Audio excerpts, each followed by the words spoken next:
Hello dear students 10+2 chemistry ਦੇ ਅੰਦਰ ਅਸੀਂ ਪਿਛਲੇ 2 ਲੈਕਚਰ ਦੇ अंदर ये सीखा कि ਅਸੀਂ और का सिलेक्शन कैसे करना है।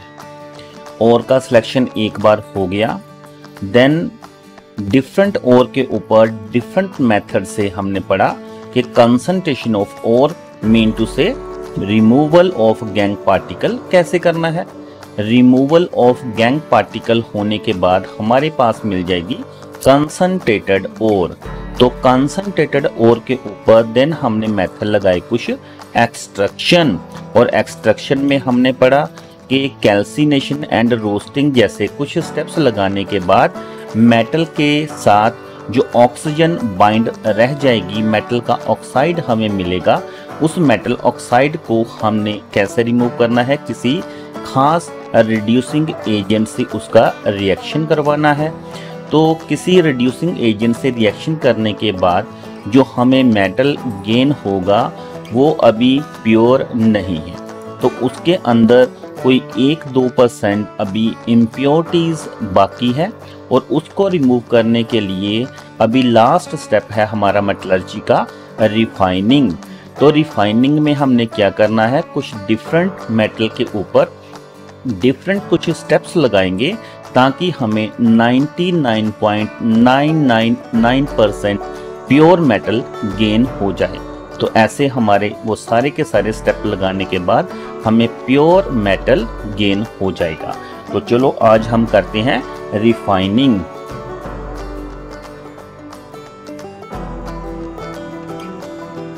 तो रिफाइनिंग की जो डेफिनेशन रहेगा,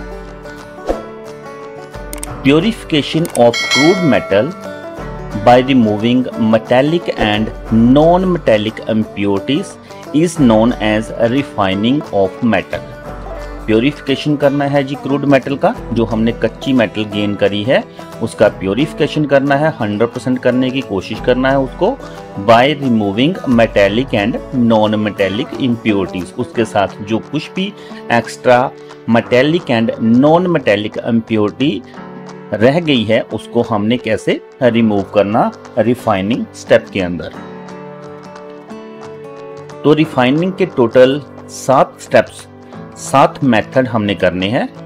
जैसे कि पहला मेथड रहेगा distillation method, then second liquation method, third one is electrolytic refining, and fourth one is poling, fifth one is ion refining, then next vapour phase refining, और लास्ट 7th स्टेप में हम पढ़ेंगे chromatography. तो पहला step distillation का, चलिए start करते हैं। तो distillation, this method is used to remove the non volatile impurities from volatile metal. तो इसका प्रिंसिपल है डिस्टिलेशन का कि जो इम्प्योरिटी है वो नॉन वोलेटाइल होनी चाहिए। डिस्टिलेशन मेथड तभी लगाएंगे अगर सभी की सभी जो इम्प्योरिटी है हमें उसके बारे में पता है कि वो सारी की सारी नॉन वोलेटाइल है, मीन टू से उसके वेपर नहीं बन सकते, और जो मेटल हमने डिस्टिल करना है वो वोलेटाइल होना चाहिए। तो उसको वेपराइजेशन से ही सेपरेट करना है, तो मेटल का वोलेटाइल रहना जरूरी है और इम्प्योरिटी का नॉन वोलेटाइल। इससे हम जिंक, कैडमियम एंड मरकरी को डिस्टिल कर सकते हैं, और इस प्रिंसिपल को अगर हम माइंड में रखें तो हम जो नॉन वोलेटाइल इम्प्योरिटी को वोलेटाइल मेथड से, डिस्टिलेशन मेथड से दूर कर पाएंगे।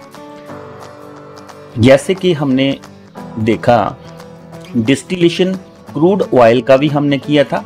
तो क्रूड ऑयल का डिस्टिलेशन के अंदर एक चैम्बर के अंदर सारे का सारा क्रूड ऑयल जो कच्चा तेल है उसको फिल कर देते हैं, और हॉट एयर से जो हीट है उसको इस चैम्बर के अंदर ब्लास्ट किया जाता है। तो क्या देखते हैं कि जिस प्रोडक्ट का कार्बन कंटेंट सबसे कम रहेगा वो सबसे अच्छा जो हमारे लिए जो कार्बन का वो प्रोडक्ट रहेगा, वो सबसे ऊपर की तरफ सबसे पहले वेपोराइज बन के ऊपर की तरफ उठेगा, और ऊपर से हम उसको एक्सट्रैक्ट कर लेंगे, अलग कर लेंगे। उसके नीचे जो कार्बन कंटेंट ज़्यादा वाला उससे डिफरेंट, जैसे 4 कार्बन कंटेंट वाला हमें गैस मिल जाएगी, देन 8 कार्बन कंटेंट का हमें नेफ्था, और देन 8 वाला हमें गैसोलीन, देन कैरोसिन 12 कार्बन वाला प्रोडक्ट मिलेगा। तो ऐसे करते करते डिफरेंट कार्बन कंटेंट से डिफरेंट चैम्बर में इस क्रूड ऑयल को बॉयलने से, डिस्टिलेशन मेथड से हमें जो सारे का सारा जो क्रूड ऑयल है वो डिफरेंट पोर्शन के अंदर अपने आप जो है ना डिस्टिल हो जाएगा, सेपरेट आउट हो जाएगा। Like that pure metal vaporise करने हैं हमने और उसको बाद में कंडेंस करके सेपरेट कर लेना है, और जो इम्प्योरिटी रहेगी नॉन वोलेटाइल इम्प्योरिटी वो सारी की सारी फर्नेस के अंदर लेफ्ट बिहाइंड रह जाएगी। तो ऐसा एक टावर है जिसके अंदर हमने अपना रिफाइनिंग का पहला स्टेप लगा रहे हैं, डिस्टिलेशन। इसके अंदर हमने ये डिस्टिलेशन प्रोसेस सारा के सारा कंप्लीट करना है, और मेटल ने क्या करना है कि जो मेटल वोलेटाइल होगा उसके वेपर बनके इस टावर से ऊपर की तरफ उठेंगे, जिनको हम कलेक्ट कर लेंगे किसी दूसरे चैम्बर में और उसको कंडेंस करेंगे, ठंडा करेंगे और मेटल गेन कर लेंगे। और इस टावर के अंदर जितनी भी इम्प्योरिटी थी जो कि वोलेटाइल नहीं हो पाई वो इसके अंदर बाकी रह जाएगी। तो पहला स्टेप जो डिस्टिलेशन था ये तो सिर्फ इस प्रिंसिपल पर बेस था कि हमारा जो मेटल है जिसको हमने रिफाइन करना है वो वोलेटाइल होना चाहिए और जो इम्प्योरिटी है वो वोलेटाइल नहीं होनी चाहिए। तो सेकंड स्टेप है हमारा liquation method for refining of metal. Liquation method का जो प्रिंसिपल है, in this process the low melting metals form fusible liquid on heating and flows down। Mean to say जो मेटल हमने गेन करना है liquation method लगा करके, उसका प्रिंसिपल ये रहना चाहिए कि उसने जल्दी से जल्दी लिक्विड फॉर्म में आ जाना है हीट गेन करके। तो मेटल लिक्विफाई होना जरूरी है, तो वो फ्यूजिबल होके जल्दी से जल्दी लिक्विड बन के हमें मिल जाए और जो इम्प्योरिटी है वो ऑब्स्टेकल के ऊपर बाकी रह जाए। तो इस मेथड को हम बोल रहे हैं liquation method. This method is employed when impurity higher melting point और रिक्वायर्ड मेटल जिसको हमने गेन करना है वो रहना चाहिए lower melting point. Mean to say कि जो मेटल हमने गेन करना है उसका मेल्टिंग पॉइंट लोअर रहेगा तो जल्दी मेल्ट हो जाएगा, और जो इम्प्योरिटी है वो मेल्ट नहीं होनी चाहिए। अगर वो भी मेल्ट हो जाएगी तो ये लिक्वेशन मेथड लगाने का कोई मकसद ही नहीं रहेगा, वो मेटल के साथ ही आ जाएगा। तो इम्प्योरिटी ने मेल्ट नहीं होना है और मेटल ने जल्दी मेल्ट होके हमें मिलना है। तो metal like bismuth, tin, lead and mercury, जिनके जो मेल्टिंग पॉइंट है लो है, bismuth, tin, lead and mercury are separated from their crude form by liquation. तो ऐसा सिस्टम सेटअप रहेगा कि ऊपर के अंदर हमने ये इम्प्योर जो मेटल है उसको डालना है और ये एक स्लोप हमने बना रखी है, और इस स्लोप के ऊपर कुछ ऑब्स्टेकल रहेंगे, जिग-जैग ऑब्स्टेकल रहेंगे। तो नीचे से हमने इस सारी के सारी स्लोप को जो टेम्परेचर से हीट अप करना है। हीट अप करने से हमारा जो प्रिंसिपल था कि मेटल इजीली फ्यूजिबल है, वो जल्दी मेल्ट करेंगे, तो जो इम्प्योरिटी है वो मेल्ट नहीं करेंगे, वो रिमेनिंग बिहाइंड रहेंगी। तो मेटल सारे का सारा मेल्ट हो करके आगे आके हमें कंटेनर में कलेक्ट होकर मिल जाएगा। Impurities left behind and pure molten metal अलग कंटेनर में अलग हो गया। एक क्वेश्चन लेते हैं। Liquation method is used to refine following crude metal. Liquation method में अभी हमने पढ़ा कौन से मेटल थे? Tin metal. Okay, then refining method के आगे का जो हम पढ़ेंगे electrolytic refining and poling method, क्योंकि 7 मेथड हमने देखा है कि रिफाइनिंग के 7 मेथड है, जिसमें डिस्टिलेशन हमने कर लिया, लिक्वेशन कर लिया, और नेक्स्ट वन जो है electrolytic refining, poling, zone refining, vapour phase refining and chromatography. और अभी हम करने जा रहे हैं electrolytic refining. Let's start. Electrolytic refining का जो प्रिंसिपल रहेगा, impure metals are refined in an electrolytic bath containing aqueous solution of their salts. तो इलेक्ट्रोलिटिक रिफाइनिंग इलेक्ट्रिसिटी से करना है जी। तो इलेक्ट्रिसिटी से कैसे करना है, जैसे ये एक सिस्टम सेटअप बना के रखा है, तो एक कंटेनर के अंदर हम जिस मेटल का करना है रिफाइनिंग, उस मेटल का सोल्यूशन भी लेना है। जैसे कॉपर का करना है तो कॉपर सल्फेट का सोल्यूशन ले लिया, और इस सोल्यूशन को हम इलेक्ट्रोलाइट बोल रहे हैं। ये करंट को पास आउट करने में हेल्प भी करेगा, और इसके अंदर कॉपर एंड सल्फेट के आयन रहेंगे, जो हमें इसके अंदर दिखाई दे रहे हैं। कॉपर एंड सल्फेट के आयन इसके अंदर मूव कर रही है। ओके, देन हमने एक कॉपर को कैथोड में रखना है और एक कॉपर को एनोड में रखना है। और एनोड वाली जो रोड है ये इम्प्योर मेटल की रखनी है, इम्प्योर, जिसको हमने रिफाइन करना है। ये थोड़ी बड़ी रोड रहेगी, मोटी रोड रहेगी। और जो कॉपर कैथोड है, जहाँ पर हमने एक पतली सी तार कॉपर की लगा देनी है, जो समय समय पर क्या होगा कि इलेक्ट्रिसिटी फ्लो होने के दौरान जो ये कॉपर एनोड है, जो इम्प्योर मेटल है, ये सारे का सारा जो कॉपर है वो आयोनाइज होके गल जाएगा, और इस सॉल्यूशन के अंदर उसके आयन आएंगे। और आयन जो इस प्योर मेटल के आसपास जो भी कॉपर के मेटल रहेंगे, वो इसके ऊपर लिबरेट होना शुरू कर देंगे। ठीक है ना। तो इस मेटल ने, कॉपर एनोड ने, सारी की सारी ने गल जाना है, ख़त्म हो जाना है। ठीक है ना। सारे का सारा सोल्यूशन के अंदर आना है, और सोल्यूशन से जो प्योर मेटल है कॉपर, उसने इस कॉपर कैथोड के ऊपर लिबरेट होना, जम जाना है। तो इस रोड ने, पतली रोड ने मोटी हो जाना है। तो मतलब कि ये सारे का सारा जो हमें प्योर कॉपर मिल जाएगा, और जो इम्प्योरिटी थी वो सारी की सारी एनोड के नीचे यहाँ पर बैठी दिखाई देंगी, और जिसको हम बोलते हैं एनोड मड। और इस मेथड को हम इलेक्ट्रिसिटी से करते हैं, इसलिए हम इसको बोल रहे हैं इलेक्ट्रोलिटिक रिफाइनिंग।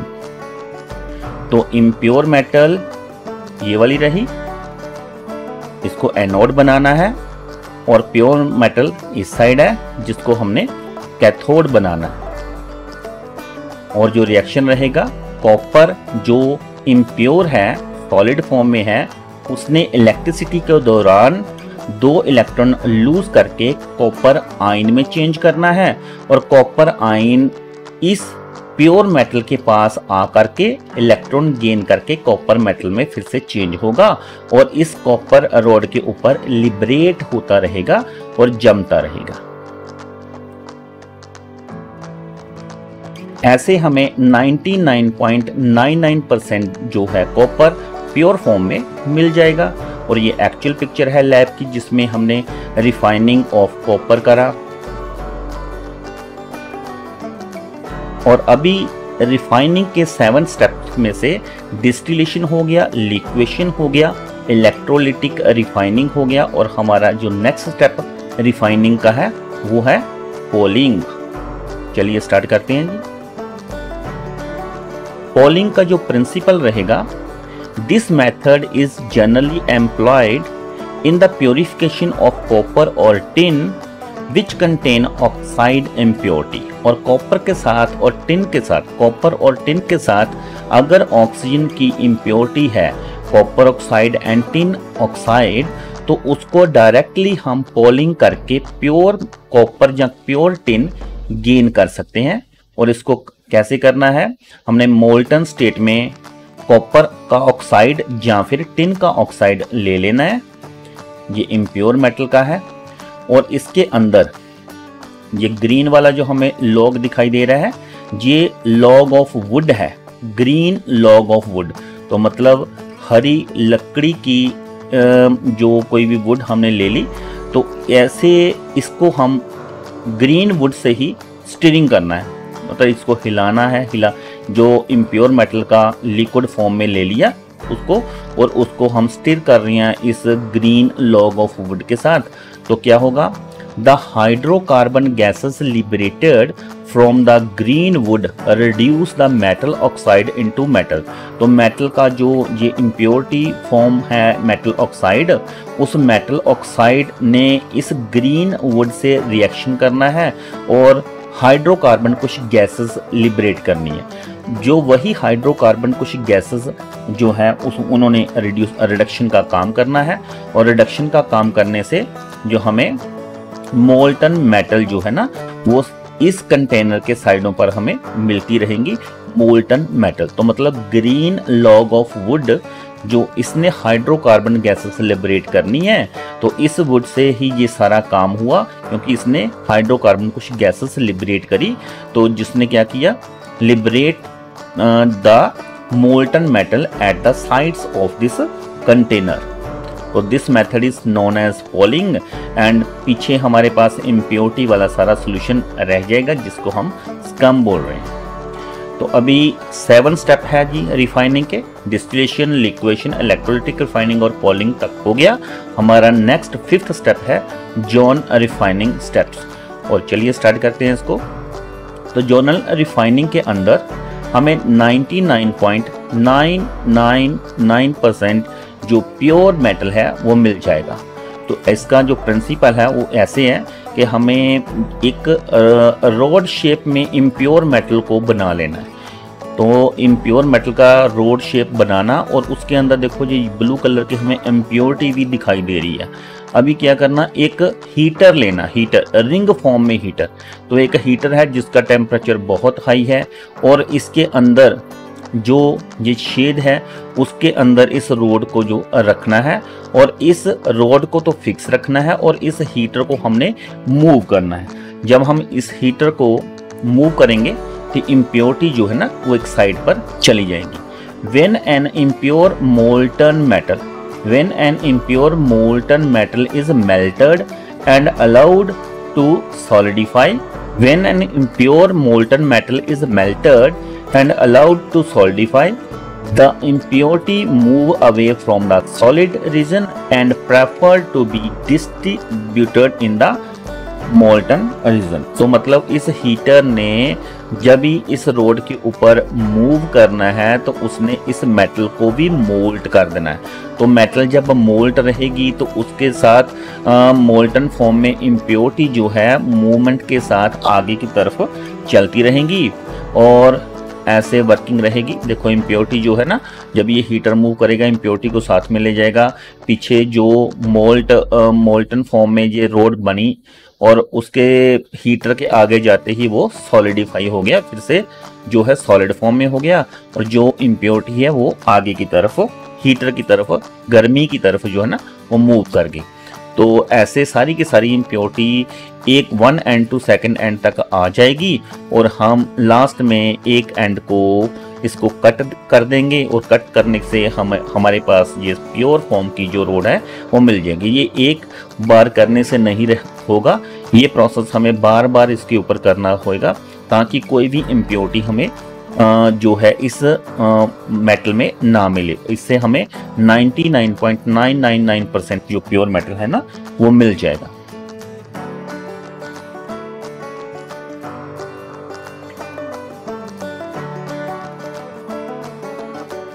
और एक एक्चुअल पिक्चर है लैब पिक्चर, और इसमें आप जो सेटअप देख रहे हो इसके ऊपर ये जो आप देख रहे हो ये वाली जो रोड है वो ये वाली रोड है, ठीक है ना, ये वाली जिसको हमने प्योर करना है ये वाली रोड है। और जो हीटर है ये दिखाई दे रहा है हमें, और ये वाला हीटर है, ठीक है ना, ये वाला जो हीटर है जिसकी मूवमेंट हमने करनी है, रोड को फिक्स कर दिया और हीटर को 1 एंड से दूसरे एंड तक मूव करना है। फिर से खोल के 0 से स्टार्ट करो, जहाँ से रखे फिर से एक करो, बार बार करने से क्या होगा, सारी की सारी इम्प्योरिटी एक साइड पर आ जाएगी। और इस मेथड को हम बोल रहे हैं John refining method.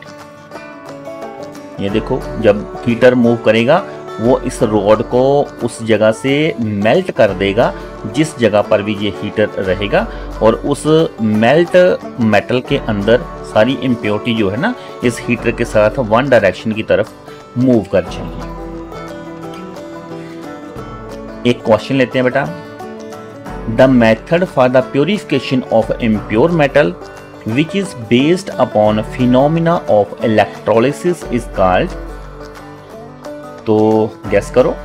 Method of purification of impure metal which is based upon phenomena of electrolysis, अभी करा तो दैट इज इलेक्ट्रो रिफाइनिंग। तो रिफाइनिंग मेथड में जॉन रिफाइनिंग अभी कर लिए, देन हमारे पास था वेपर फेज मेथड और क्रोमेटोग्राफी। तो अभी जो है 6th स्टेप करना है हमने, vapour phase refining. Vapour phase refining का प्रिंसिपल रहेगा the metal is converted into a volatile compound and collected elsewhere. फिर से देखते हैं, the metal is converted into volatile compound, metal को हमने वोलेटाइल बना के इकट्ठा कर लेना है किसी दूसरी जगह पर, ठीक है ना। वेपर फेज रिफाइनिंग, मेटल का वेपर बना के करना।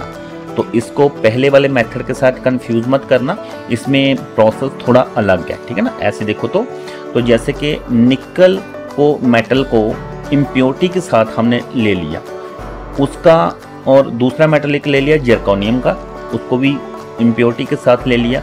निकल एंड जर्कोनियम का इट्स मीन हम वेपर फेज रिफाइनिंग कर सकते हैं। तो रिएक्शन रहेगा निकल के साथ कार्बन मोनोऑक्साइड का अगर रिएक्शन करें तो ये निकल CO4 एक कंपाउंड में चेंज होएगा, निकल कार्बन। देन जिंक जर्कोनियम के साथ अगर आयोडीन को रिएक्ट करें तो ये आयोडीन और जर्कोनियम का भी एक कॉम्प्लेक्स कंपाउंड बना देगा, ठीक है ना।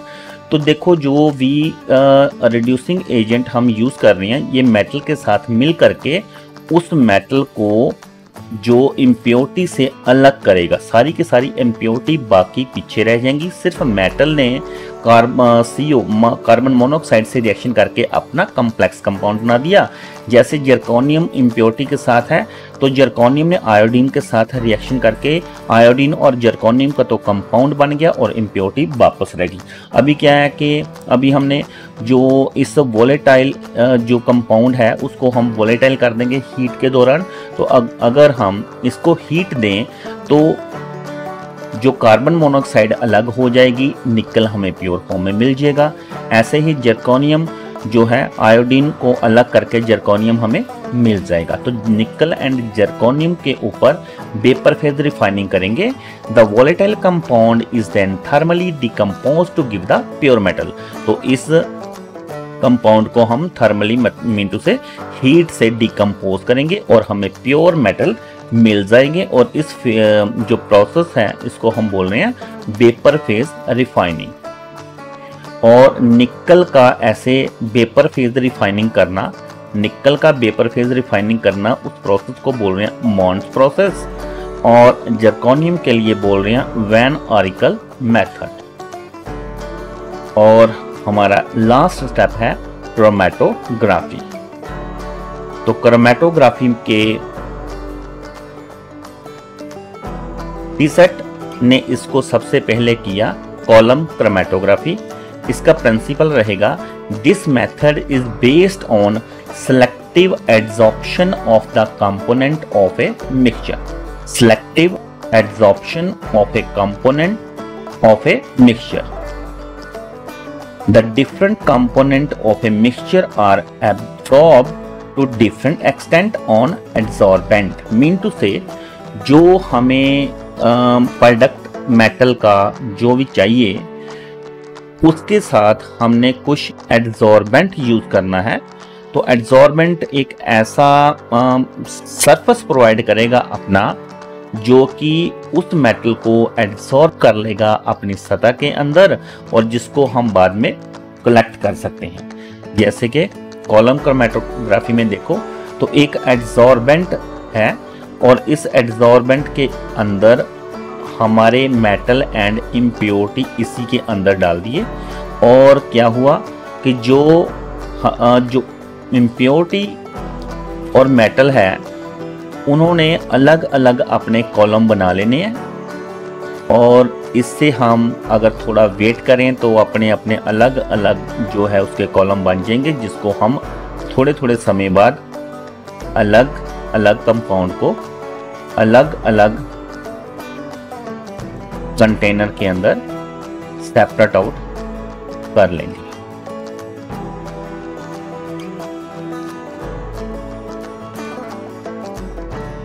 तो कॉलम क्रोमेटोग्राफी का एक्चुअल पिक्चर है। एक्चुअल पिक्चर में दो तरह के कंपाउंड है जो कि सेटल डाउन डिफरेंट लेयर के अंदर हो गए। तो डिफरेंट लेयर इस ट्यूब के अंदर बन गई, जिसको पहले वाले कंपाउंड जो नीचे है हैवी है, ग्रेविटी है इसकी ज़्यादा है, उसको हम पहले निकाल लेंगे, और बाकी जो पीछे बचेगा उसको हम फिर से किसी दूसरी टेस्ट ट्यूब में अलग कर लेंगे। और इस मेथड को हम बोल रहे हैं कॉलम क्रोमेटोग्राफी।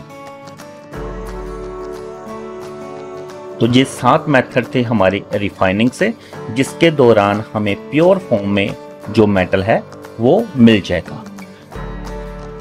तो अभी हमने देखा कि सबसे पहले ओर का सिलेक्शन किया और देन कंसंट्रेशन मेथड लगाए। कंसंट्रेशन मेथड कौन से? Hydraulic washing, magnetic separation, flotation and leaching steps. Then उसके बाद हमें कंसंट्रेटेड ओर मिल गई और उसके ऊपर एक्सट्रैक्शन मेथड लगाएंगे, कंपाउंड टू मेटल ऑक्साइड। तो मेटल का ऑक्साइड हमें मिलेगा। देन मेटल ऑक्साइड को हमने फ्री किया था ऑक्सीजन से किसी खास रिड्यूसिंग एजेंट से। तो मेथड कौन से लगाए थे एक्सट्रैक्शन में? Calcination, roasting, hydrometallurgy, pyrometallurgy, electrometallurgy. और एक्सट्रैक्शन से हमें जो मेटल मिला वो अभी 100% प्योर नहीं है, और उसके ऊपर हमने 7 मेथड रिफाइनिंग अलग मेटल के लिए अलग मेथड लगाने के बाद जो हमें 99.9% प्योर मेथड मिलेगा। और मेथड थे रिफाइनिंग के distillation, liquation, electrolytic refining, polling, John refining, vapour phase refining, chromatography. Okay, तो इससे हमें प्योर मेटल गेन हो जाएगा। तो इसी के साथ बेटा आपका मेटलर्जी का लेसन जो है वो कंप्लीट होता है। और इसके बाद अब हम करेंगे किसी 4 मेटल का, zinc, aluminium, copper and iron का कंप्लीट एक्सट्रैक्शन। वो नेक्स्ट वीडियो में देखेंगे। Okay, thank you.